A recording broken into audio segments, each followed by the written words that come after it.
Kajegi. Sisters in Christ. Good morning! Ako yung next gen teacher niya ngayon. Lord, we just want to commit this day. We just protect this place sa Panginoon. We pray in Jesus' name. Amen. Okay. Okay, sisters, rise. Shine.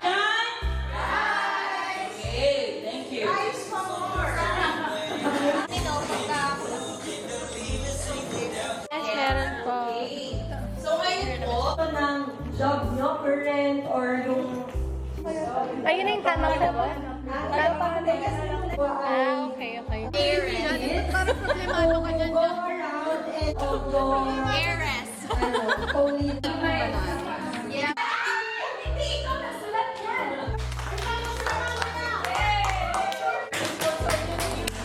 When he was in house arrest in Ephesus, believers, alam niya nang kilala nila si Christ, but they were believing. Good.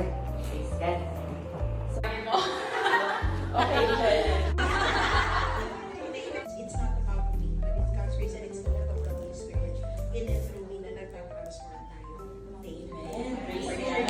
Natin, parang hindi tayo capable, hindi natin kaya, but si Lord kaya. Yun. Video tayo.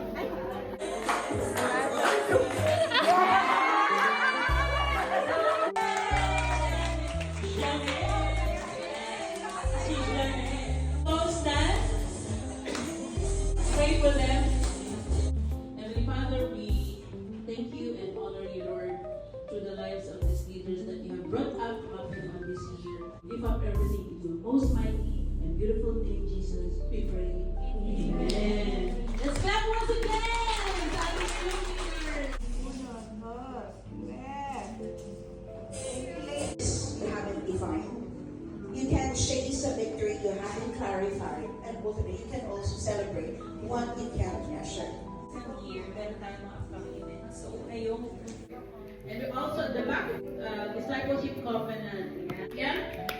For your servant heart to wake up early in the morning and to join us also.